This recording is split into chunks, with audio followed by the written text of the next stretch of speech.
بسم اللہ الرحمن الرحیم۔ زکوٰۃ فطرہ مال کے اعتبار سے ہمارے واجبات میں سے ایک اہم واجب ہے کہ جو عید کے دن ادا ہونا چاہیے۔ فطرہ کتنا ہونا چاہیے؟ فطرہ ہر نفر کے لیے 3 کلو گندم، مثلاً اگر وہ گندم کا استعمال زیادہ کرتا ہے،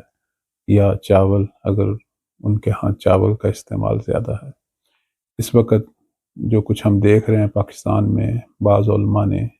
جو ایک تخمینہ لگایا ہے کہ جو لوگ گندم کا استعمال زیادہ کرتے ہیں وہ 400 روپیہ، اور وہ لوگ جو چاول کا استعمال زیادہ کرتے ہیں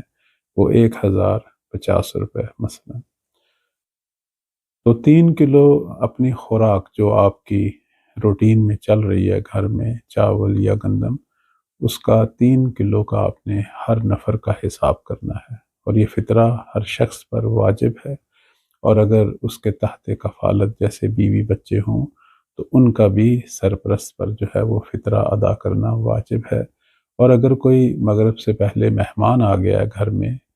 اور اس نے آپ کے ہاں رہنا ہے، بعض فقہا جو ہیں وہ کہتے ہیں کہ کم از کم 4-5 دن سے وہ آپ کے گھر میں ہو،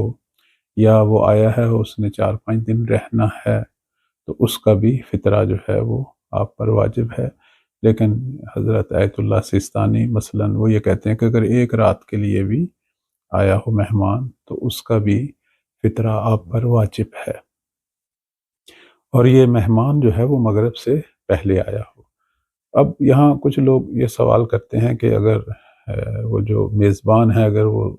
صاحب استطاعت نہیں ہے تو مہمان اپنا فطرہ خود دے سکتے ہیں؟ ہاں دے سکتے ہیں، لیکن اس میں پھر یہ ہوگا کہ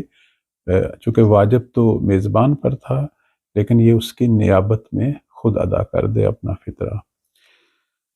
فطرہ جو ہے وہ عید والے دن ادا ہونا چاہیے اور فقراء اور مساکین کو ملے، لیکن فقراء اور مساکین سے مراد ہرگز یہ گداگر یہ پیشہ ور لوگ نہیں ہیں، بلکہ اس سے مراد وہ سفید پوش لوگ ہیں کہ جو آپ کے خاندان میں یا آپ کے ہمسایوں میں یا آپ کے ارد گرد جو ہیں وہ رہتے ہیں اور مستحق ہیں، یعنی ضروریات کے حوالے سے مشکلات کا شکار ہیں، خود جا کے انہیں دینا چاہیے۔ فطرہ کا فلسفہ کیا ہے؟ ہماری روایات میں یہ ہے کہ جیسا کہ امام صادق علیہ السلام کا بھی یہ فرمان ہے، فرماتے ہیں کہ فطرہ جو ہے یہ ہمارے ماہ رمضان کے روزوں کی تکمیل کا باعث ہے، حتیٰ کہ فرمایا جو شخص روزے تو رکھے لیکن جان بوجھ کر اگر زکوٰۃ فطرہ ادا نہ کرے تو اللہ اس کے روزے قبول نہیں کرے گا۔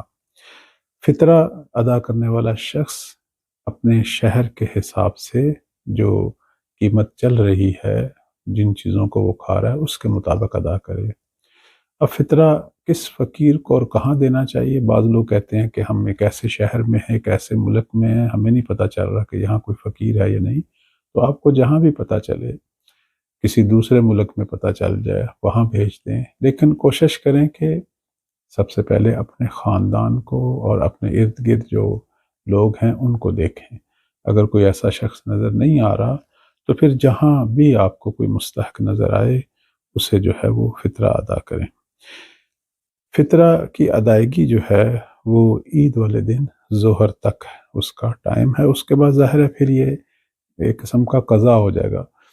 ہاں یہ بھی ہے کہ اگر کچھ لوگوں نے کسی مستحق کو قرض دیا ہو یا اپنے کسی غریب فقیر رشتہ دار کو، دوست کو قرض دیا ہو، پہلے سے دے چکا ہو پیسے، تو عید والے دن نیت کر لے اور اس میں سے فطرہ کی مقدار جو ہے وہ کم کر دے یا اسے بخش دے جو ہے، یعنی فطرہ کی مقدار کم کر کے باقی بخش بھی سکتا ہے یا حد کل فطرہ کی مقدار کم کر دے۔ بعض لوگ کہتے ہیں کہ ہم اکٹھے کچھ پیسے دے دیتے ہیں جس میں فطرہ بھی ہوتا ہے اور صدقہ بھی ہوتا ہے، تو اعمال کا دار و مدار نیت پر ہے، جتنا آپ نے فطرہ کا ادا کیا ہے وہ فطرہ کا ادا ہو جائے گا، اور باقی جو ہے وہ جو آپ کا صدقہ اور خیرات ہے وہ بھی ادا ہو جائے گی۔ تو ہم سب پر یہ اسلامی فریضہ جو ہے، اس کی رعایت جو ہے وہ ہم سب پر ضروری ہے۔ اب کون لوگ فطرہ نہ دیں؟ جو واقعاً مستحق ہیں، جو جن کے پاس کچھ بھی نہیں ہے اور نہ ان کی کوئی آمدنی ہے، یا گھر کا جو سرپرست ہے وہ معاشی مشکلات کا شکار ہے، بالآخر معلوم ہے ایسا آدمی معاشرے میں کہ یہ خود مستحق ہے، اس پر خود واجب نہیں ہے بلکہ باقیوں پر ضروری ہے کہ اسے جا کر فطرہ جو ہے وہ ادا کریں۔ اللہ تعالی ہم سب کو توفیق دے کہ اس عظیم فریضے کو اچھے انداز سے انجام دے اور ہمارے تمام روزوں کی قبولیت کا باعث ہو۔ السلام علیکم ورحمۃ اللہ۔